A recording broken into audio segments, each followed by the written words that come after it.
Hi friends, welcome to my channel. আমি স্মৃতি। আমার চ্যানেলটির নাম স্মৃতি হ্যান্ডমেড। 15ই আগস্ট স্পেশাল ক্রাফটের ভিডিও নিয়ে চলে এলাম। প্রথমেই আমি 1 নম্বর দেখাচ্ছি একটা ব্যাচ কিভাবে আমরা রেডি করে নেব ঝটাপট। এই ব্যাচটি বানানোর জন্য আমি সবার প্রথমে নিয়ে নিয়েছি আগরবাতির যে একটা শক্ত মতো বক্স থাকে, মানে প্যাকেট থাকে, সেই প্যাকেটটির ওপরে আমি রাউন্ড শেপের দাগ কেটে নিয়ে রাউন্ড শেপটা আমি কাঁচির সাহায্যে কেটে নিয়েছি। কেটে নেওয়ার পর ওই রাউন্ড শেপের চারিধারে উডেনের সাহায্যে দাগ করে নিলাম, একটু সুন্দর মতো দেখতে লাগবার জন্য, মানে মনে হবে যেন একটু ফুলের পাপড়ি টাইপের।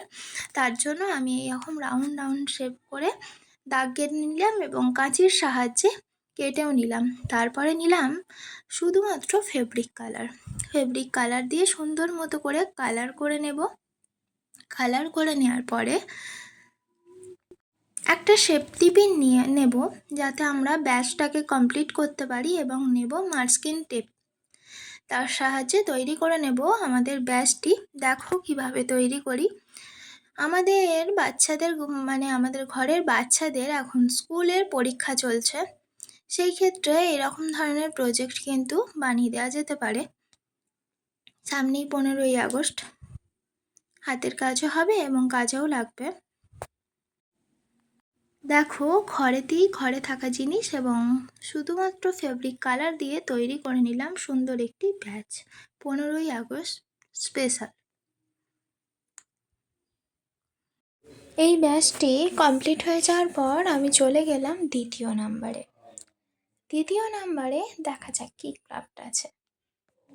এটাও তোমরা চাইলে ব্যাচ হিসেবে ব্যবহার করতেই পারো। এটা খুব সুন্দর একটা জিনিস, পাতার শেপের ডিজাইন করে কেটে নিলাম এবং আমাদের অরেঞ্জ কালার, হোয়াইট কালার আর গ্রিন কালার দিয়ে কালার করে নিলাম। এটাও ব্যাচটা যেরকমভাবে রেডি করলাম এরকমভাবে তোমরা রেডি করতেই পারো। এইটারও প্রসেসটা কিন্তু একেবারেই সেম।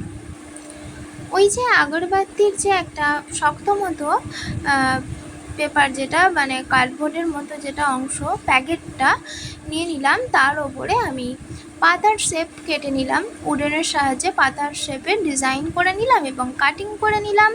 তারপর ফেব্রিক কালার দিয়ে আমি অরেঞ্জ কালার, হোয়াইট কালারটা ব্যবহার করিনি, যেহেতু প্যাকেটটাই হোয়াইট ছিল, তাই জন্য হোয়াইটের জায়গাটা হোয়াইটই রেখেছি আর নিচের অংশটা গ্রিন করে দিয়েছি।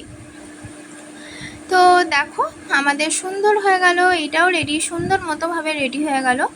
এইটা পেছনের দিকে ডবল স্টেপ দিয়ে ফ্রিজে বা ড্রেসিং টেবিলের যে আয়না হয়, ওই আয়নাতে বা দেয়ালে আটকে রাখতে পারো, সুন্দর দেখতে লাগবে। আর চলে গেলাম তৃতীয় নম্বরে কি আছে? তৃতীয় নম্বরে আছে আমরা যে টুপি ব্যবহার করি না, ওই টুপিগুলি ছোট আকৃতিতে, মানে ওই ডলের মাথায় হবে, পুতুলের মাথার সাইজ করে আমি এখানে একটা টুপি বানিয়েছি। সেটাও খুবই সহজভাবে এবং সিম্পল পদ্ধতি অবলম্বনে নিয়েছি কেবলমাত্র একটা সাদা পাতাটি লম্বা করে কেটে নেওয়ার পরে ওপরের দিকে গেরুয়া কালার, মানে অরেঞ্জ কালার, এবং মাঝখানের অংশটা যেহেতু সাদা আছে, আমি সাদা কালার ব্যবহারই করলাম না। সাদা কালার ব্যবহার না করে জায়গাটা সাদা রেখে দিলাম। আর টুপির মতো যে অংশটা বাইরের দিকে বেরিয়ে থাকে সামনের দিকে, সেই অংশটা আমি করে নিলাম সবুজ কালার, মানে গ্রিন কালার। এইবার আমার একটা দেখো খুব সুন্দর একটা টুপির শেপ চলে এলো। কেমন লাগলো বলো আমার এই টুপির ডিজাইনের ক্রাফটটি?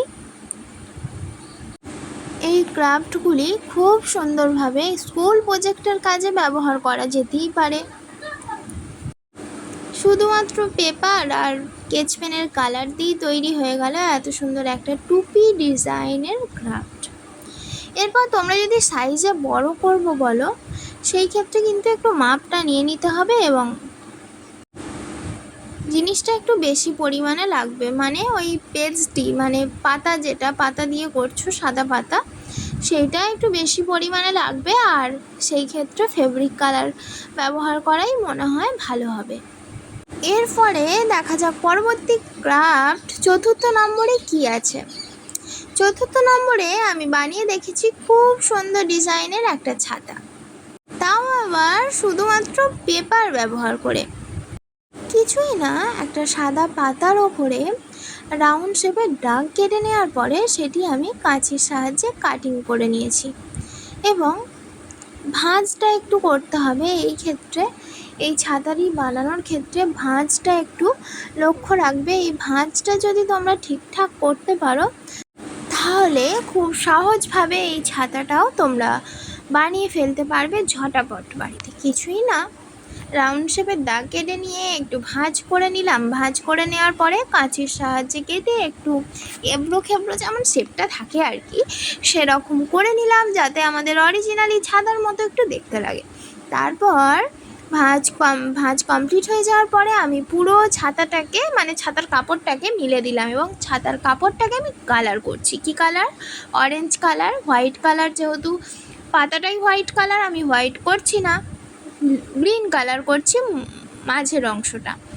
এবং কমপ্লিট হয়ে যাওয়ার পর আর একটুখানি ভাঁজের সাহায্যে ছাতাটাকে শক্ত সমর্থ বানিয়ে নিয়ে একটা ডান্ডা লাগিয়ে নিলাম।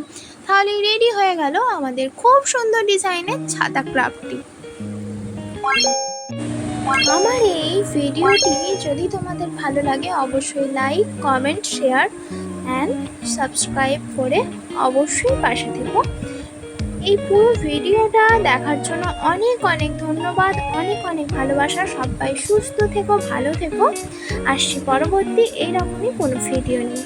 বাই বাই বন্ধুরা, টাটা।